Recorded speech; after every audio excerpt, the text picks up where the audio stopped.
La vérité sur le tamoxifène: si vous êtes diagnostiqué avec le cancer du sein, il y a des chances pour que votre oncologue essaie de vous amener à prendre le tamoxifène. Avant de vous décider à suivre son avis, je vous suggère de faire un peu de recherche sur ce médicament toxique, afin de prendre une sage décision. Disons que vous possédez la société XYZ Pharmaceutical, et votre entreprise vient de développer un médicament qui a reçu l'approbation de la FDA. Félicitations!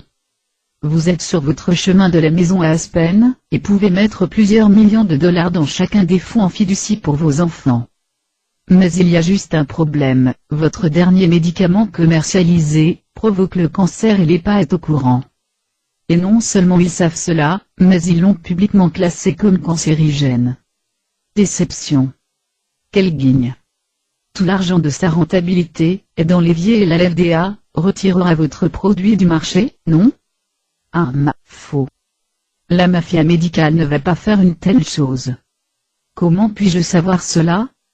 Parce que c'est exactement ce qui s'est passé avec le tamoxifène, en retour dans le milieu des années 1990, quand il fut découvert que le tamoxifène provoque le cancer. Dans son livre, mis en accusation, Recherche sur le cancer, le docteur Tibor Giégedu déclare: le tamoxifène est donné aux femmes atteintes du cancer du sein pour bloquer l'entrée de l'estradiol dans les cellules tumorales, cela dépend de cette hormone pour la stimulation de la croissance. Lorsque les hormones sont bloquées pour atteindre leur cible principale, elles sont obligées de voyager en direction d'autres organes. Ceci, à son tour, stimule la prolifération des cellules de la muqueuse de l'utérus, et dans certains cas, provoque le cancer de l'utérus. Environ 1 millier d'études publiées traitent le tamoxifène et le cancer de l'endomètre. Une analyse de plusieurs études à grande échelle montre que le tamoxifène double le risque d'une femme pour le cancer de l'utérus en cas d'utilisation d'1 à 2 ans, et il quadruple dans les 5 ans.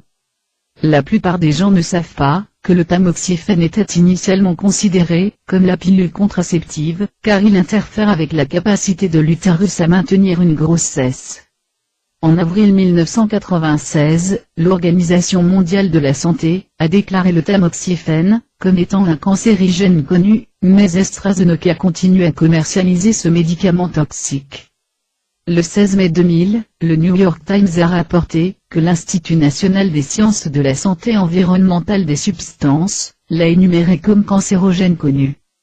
Le tamoxifène a donc été inclus dans cette liste. Prendre une substance cancérigène pour arrêter la propagation du cancer, c'est comme jouer à la roulette russe avec un pistolet en pleine charge. La revue Science a publié une étude de la Duke University Medical Center en 1999 montrant qu'au bout de 2 à 5 ans, le tamoxifène a initié la croissance du cancer du sein.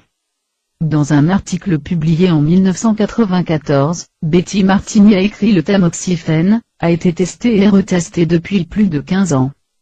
Les testeurs ont admis la fraude, de nombreuses contre-indications ont été tout simplement ignorées, des résultats d'essais ont été limités dans le temps, et les séquelles non comptabilisées, bien que les femmes tombèrent malades et certaines d'entre elles en sont mortes.